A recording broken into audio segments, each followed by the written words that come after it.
अस्सलाम वालेकुम स्टूडेंट्स। अब हम पढ़ेंगे ट्रांसफार्मर्स।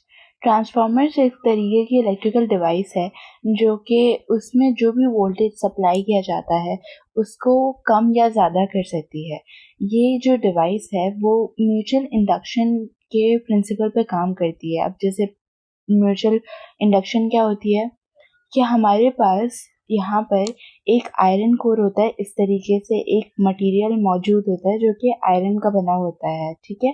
और उसकी एक साइड पे जो है वो कॉपर वायर जो है वो उसके कॉइल्स जो हैं वो इस तरीके से कॉइल अब होते हैं, पूरे इस तरीके से सराउंड किए होते हैं। और दूसरी साइड पे जो है वह दूसरा ही कॉपर वायर जो है उसके कॉइल्स जो हैं वो रैप अप किए हुए होते हैं, पूरी गोल गोल जो है वो घुमाए हुए होते हैं।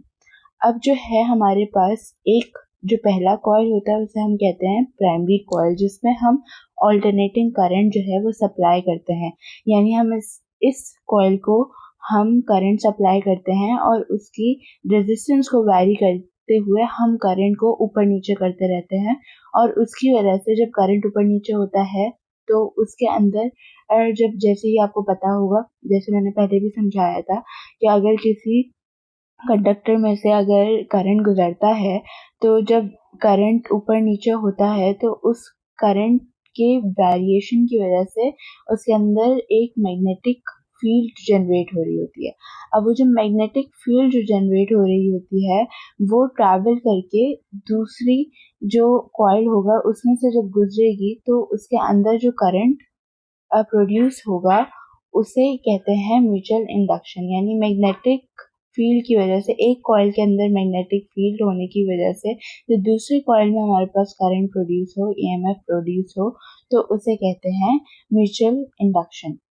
अब म्यूचुअल इंडक्शन में हमारे पास कोई एक्सटर्नल वायर कनेक्टेड नहीं होता। आप जैसे देख सकते हैं प्राइमरी कॉइल में और सेकेंडरी कॉइल में हमारे पास इन दोनों के बीच में कोई एक्सटर्नल सोर्स नहीं है, कोई कनेक्शन मौजूद नहीं है।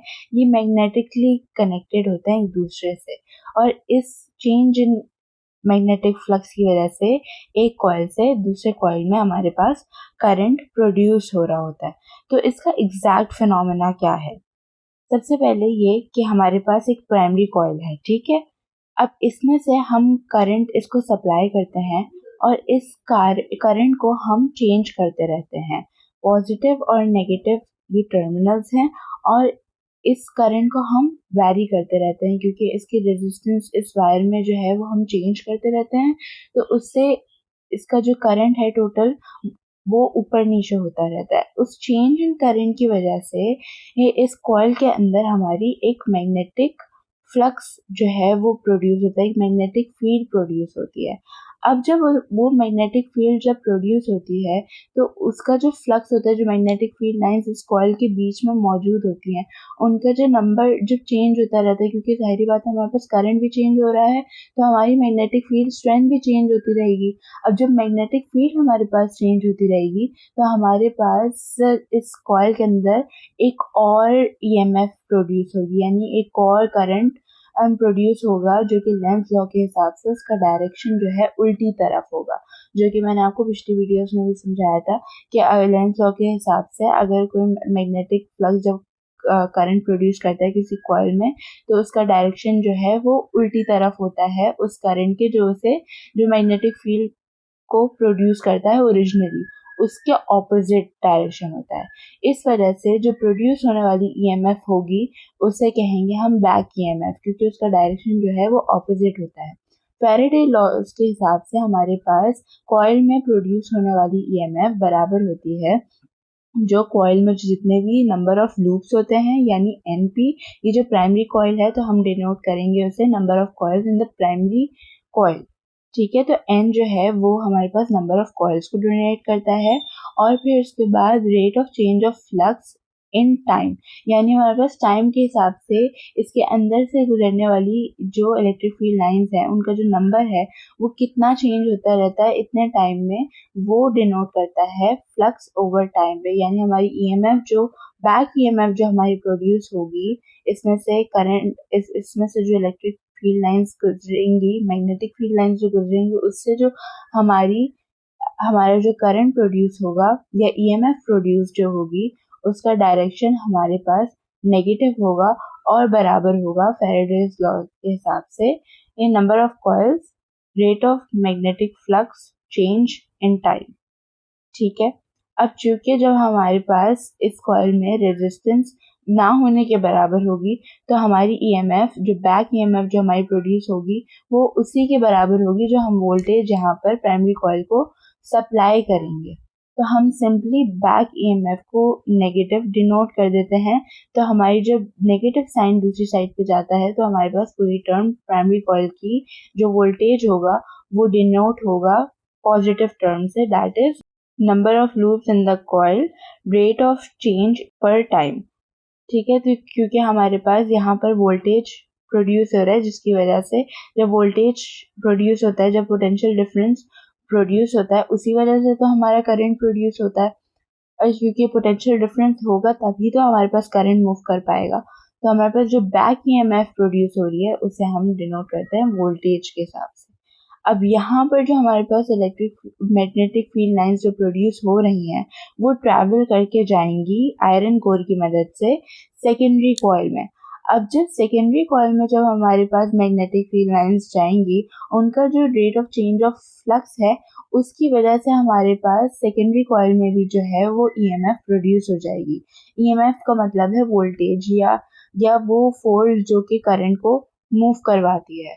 तो अब जब वो प्रोड्यूस होगी तो उसकी वजह से सेकेंडरी कॉइल में भी जो है वो हमारे पास करंट प्रोड्यूस होने लगेगा। यानी सेकेंडरी कॉइल में जो हमारे पास पोटेंशियल डिफरेंस या ईएमएफ जो प्रोड्यूस हो रही है वो भी बराबर होगी फैराडे लॉ के according number of loops in the secondary coil into rate of change of flux in the time. यानी यहाँ से जो मैग्नेटिक फील्ड लाइंस का जो चेंज वैरी कर रहा है उसकी मदद से जो हमारे पास ईएमएफ प्रोड्यूस होगी।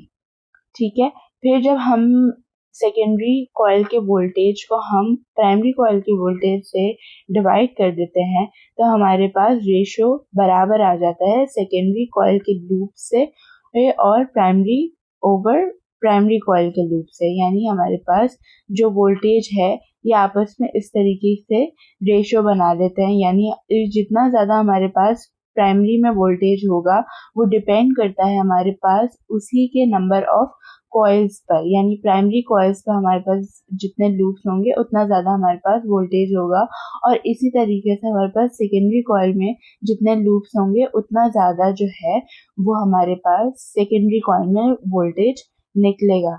अब जैसे हमारे पास अगर प्राइमरी कॉइल में अगर हमारे पास नंबर ऑफ लूप ज़्यादा है और हमारे पास सेकेंडरी कॉइल में number of loops primary coil से कम, तो फिर हमारे पास प्राइमरी कॉइल में वोल्टेज फिर ज़्यादा होगा।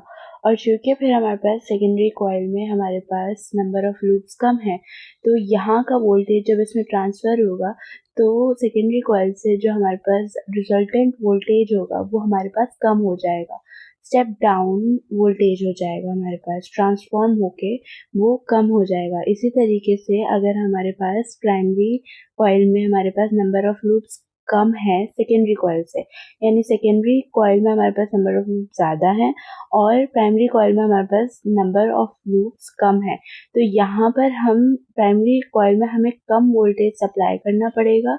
यानी हमारे पास हम जितना भी वोल्टेज सप्लाई करेंगे वो कम होगा, और फिर जब वो ट्रांसफ़र होके सेकेंडरी कॉइल में जाएगा तो वो ट्रांसफॉर्म हो जाएगा ज़्यादा वोल्टेज में, क्योंकि सेकेंडरी कॉइल में हमारे पास नंबर ऑफ लूप ज़्यादा है तो हमारे पास ज़्यादा ईएमएफ जनरेट होगी। इसी तरीके से ये जो है वो एक जगह से दूसरी जगह ट्रांसफ़र किया जाता है और वोल्टेज वैरी किया जाता है ट्रांसफार्मर्स की मदद से। अब हम अपने कॉन्सेप्ट्स को थोड़ा सा रिकॉल करने के लिए क्वेश्चन सॉल्व कर लेते हैं। यहाँ पर हमसे पूछा गया है कि एक ट्रांसफार्मर में हमारे पास number of coils secondary coils में हमारे पास नंबर ऑफ लूप्स ज़्यादा हैं एज़ कम्पेयर टू बनस्बत ये कि हमारे पास प्राइमरी कॉइल में नंबर ऑफ लूप्स जो हैं वो कम हैं सेकेंडरी कॉइल से। तो फिर इस चीज़ को क्या कहेंगे? तो जैसे कि मैंने बताया था कि इसमें अगर नंबर ऑफ सेकेंडरी कॉइल्स हमारे पास ज़्यादा हों बनस्बत प्राइमरी कॉइल से तो फिर उसे क्योंकि हमारा वोल्टेज जो है वो बढ़ जाएगा, जितना ज़्यादा नंबर ऑफ सेकेंडरी कॉइल्स होंगे उतना ज़्यादा हमारे पास वोल्टेज होगा, या नंबर ऑफ लूप्स जितना हमारे पास सेकेंडरी कॉइल में कम होंगे उतना कम हमारे पास वोल्टेज होगा। तो यहाँ पर हमारा वोल्टेज बढ़ रहा है, तो इसे कहेंगे हम step up transformer. Thank you.